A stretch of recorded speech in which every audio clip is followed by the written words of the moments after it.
you're enjoying this content, hit that subscribe button. Join us. Holy cow, this is an amazing situation. I've been thinking about this all day long. Welcome to Comic Artist Pro Secrets. I'm Ethan Van Sciver, 27-year veteran of the comic book industry, world's most charming, disarming, elegant, eloquent, and yet humble man.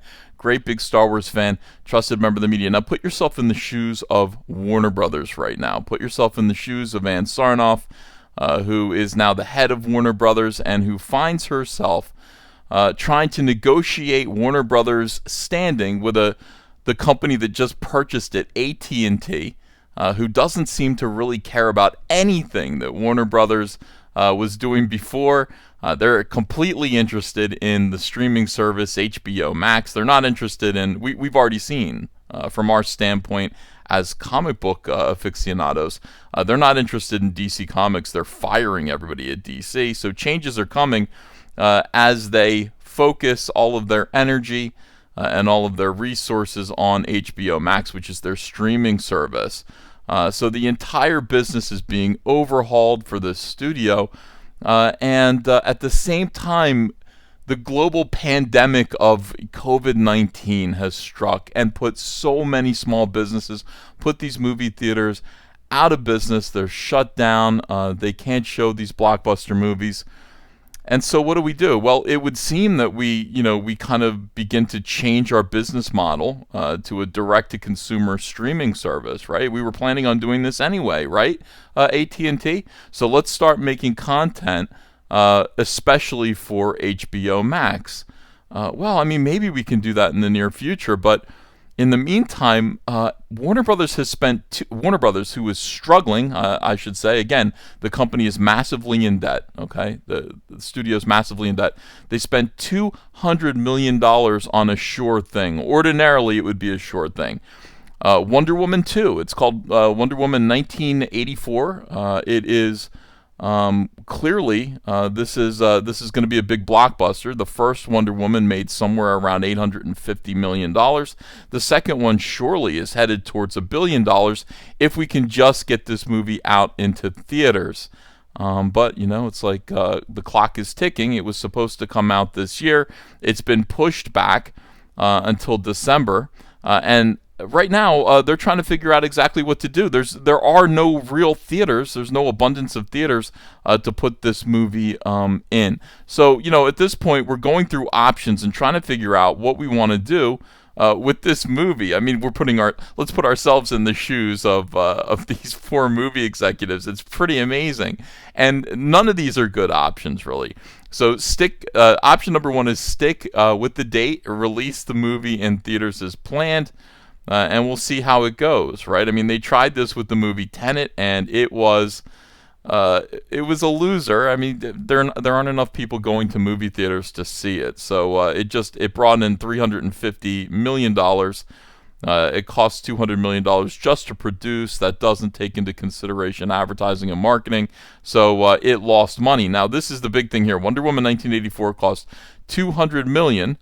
And it needs to raise $600 million. They're hoping that it'll raise $600 million. That will take it to break even, and maybe a little bit of extra profit. But I mean, this is a big tentpole blockbuster movie, or tentpole blockbuster movie that should kind of get the studio back in black a little bit, and they just have no way to release it. So, if they dare put it out into theaters right now, who knows what kind of business it's going to do? It'll probably flop. So the next option number 2, punt until next year. Well, they could do that. The summer releases for next year are already pretty crowded, but it's not that crowded. I mean, they could find room for it if they wanted to. They could release it a week after Black Widow, maybe, sometime in June. Do they have a date here? Early June? They could put it out early in June and just wait. And that's probably the most responsible thing that they can do. But you've got another guy at Warner Brothers right now. You've got Ann Sarnoff's boss, Jason Kilar, but I like to call him Jason Kilar because I think he actually enjoys firing people. This is a guy who is saying HBO Max is the future. It is absolutely the future, and streaming is going to be able to compete with movie theaters, and also HBO Max is going to be able to compete with Netflix. So option number 2, release it. Release it on Christmas, right? Release it for the weekend of Christmas, and then put it straight on HBO Max. This is the most risky thing that they could possibly do with this movie. But at the same time, if they're trying to get people to come and subscribe, if you want people to come and subscribe to HBO Max, this would be a temptation to do it. And yet, it seems like they would be throwing this film away. Most people are afraid of them doing this because it is a big, enormous, risky thing. In order to make money on this movie, or just to even break even by putting this on HBO Max, they would have to get 24 million new subscribers at $15 a pop, or just get 5 million subscribers and let those 5 million subscribers stay subscribed and pay the fee for 5 months. And that wouldn't account for overseas theatrical grosses, or whatever it would make in America's theatrical run, the 2 weeks that we're talking about. But that's a big, enormous risk, and it's kind of this thing where what are they going to do? Put their money where their mouth is? Essentially, we're looking at this movie as being the breaking point between what may be a dying American a tradition, cinema, going to movie theaters, and what is bound to be the future. Less, especially, with the pandemic and, keeping us apart.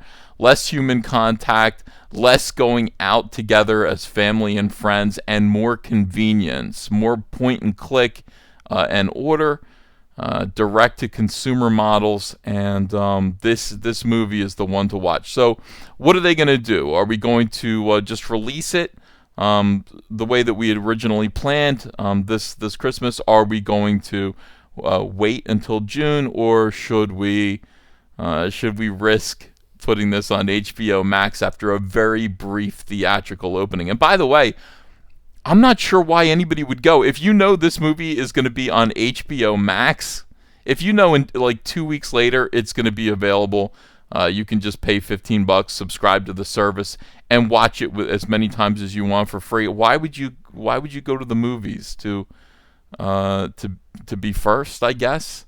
I think most people would just sit it out. The reason to go to the movies is because it's going to be a long time before it hits basic cable or even pay-per-view. So fascinating. This pandemic has utterly changed everything. It has changed everything. These are changes that, in my opinion, were coming. They were bound to happen anyway. Brick and mortar stores closing down as people prefer to use Amazon and the internet to order products. Even groceries are being delivered now. The pandemic has really sped up the destruction of small business, and forced everybody into this new kind of internet-based streaming point and click model. So anyway, I love this. I'm fascinated with it. Poor Warner Brothers. This is a terrible, terrible decision. But what would you do? What would you do out of all these choices? Let me know in the comments below. Please like and subscribe, and I'll talk to you again soon with another video. Bye. Hey Indiegogo backers, it's Cyberfrog, warts and all, the complete collection of every Cyberfrog comic from the 1990s in one hardcover omnibus collection. More than 328 pages of frog fun gathered together for the first time ever for one low price, with plenty of amazing stretch goal bonuses to keep fans jumping. Back it today, only on Indiegogo.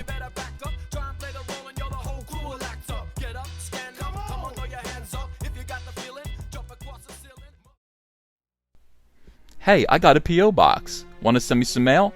Send it to Ethan Van Sciver, P.O. Box 607, Marlton, New Jersey, 08053. And I'll probably open it up on a live stream. Thanks very much, everyone.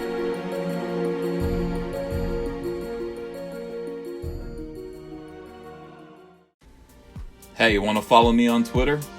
Are you sure? Well, if so, I'm at Ethan Van Sciver. That's at Ethan Van Sciver. See you there.